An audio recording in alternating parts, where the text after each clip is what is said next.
Land of the Giants premiered in September 1968.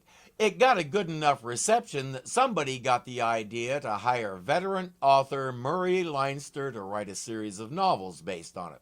4 books appeared. I've managed to find 2 of them at prices I could afford. Just like in the series, the first book introduces us to Captain Steve Burton, his co-pilot Dan Erickson, stewardess Betty Hamilton, and passengers Valerie Scott, Mark Wilson, Alexander Fitzhugh, and Barry Lockridge with his dog Chipper. They're all in a suborbital passenger ship called the Spindrift, making the hop from New York to London. On the edge of space, they fly through some kind of warp and find themselves on a planet that for all intents is identical to Earth, but everything is several times bigger than it is on Earth. And the similarity ends there. In our retrospective, we're several episodes into the 2nd season and the ship hasn't moved under its own power since the crash. It needs some major repairs before they can even get airborne. Not so in the book. There, the ship was fully functional thanks to its atomic pile that periodically recharges the power cells and keeps everything running. In the show, the Giants live under a totalitarian regime of some kind, and the guys who do the dirty work are called the SID. When the castaways try to explore and figure out where they are, the little people among us are discovered and the hunt is on. The Giants learn that the little people have superior technology, and fear and persecution become words to live by. In the book, none of that happens. There's no SID, there's really no direct contact between the little people and the Giants at all. This world has 2 moons, and the Giants seem to draw power from them through an enormous beam in the middle of their city that shines down from one of the moons.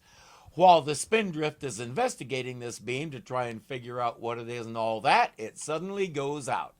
And all, whatever their concept of hell is on this planet, breaks loose. See, when the Spindrift uses their engines or their radio, it disrupts that energy beam coming from the moon.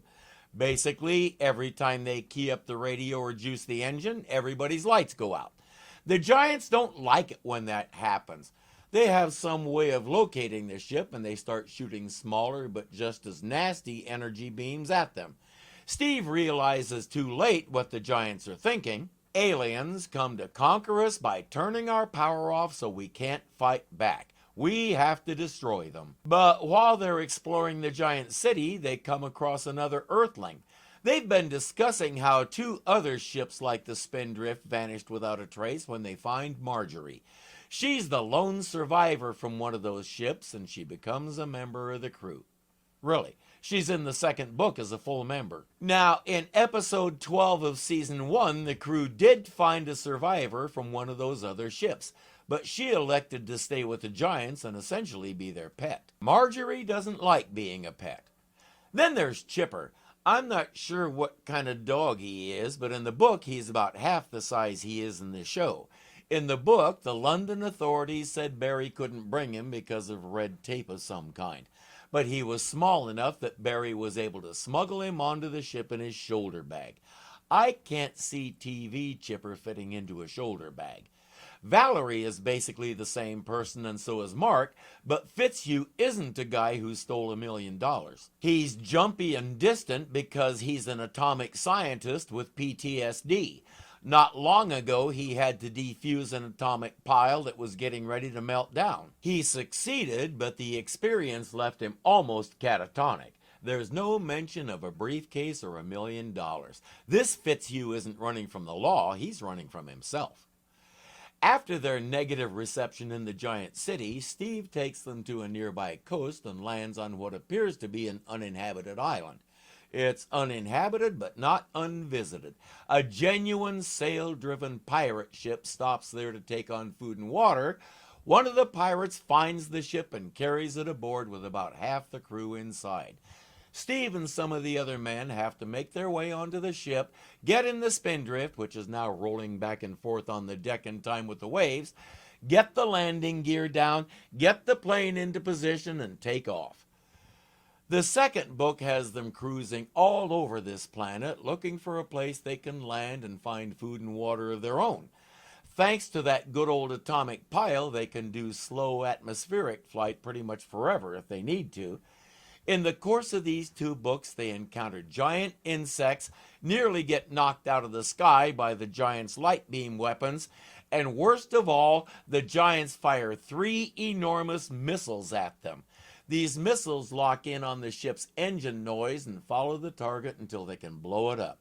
Considering the descriptions of the paths he leads these things on, I'm going to say running out of fuel isn't a concern. These missiles can do this all day. He comes up with some creative ways of getting rid of them, but it does leave you wondering what the missiles use for fuel and where they keep it all. Mark isn't so much an engineer in this book as a general scientist, and for most of the books he's hung up on studying the stars and trying to compute their position. As far as I can remember, the series never established where the giant planet is, but in the books it's not that far from Earth, and once Mark sorts out the constellations, he can see Earth's sun from there.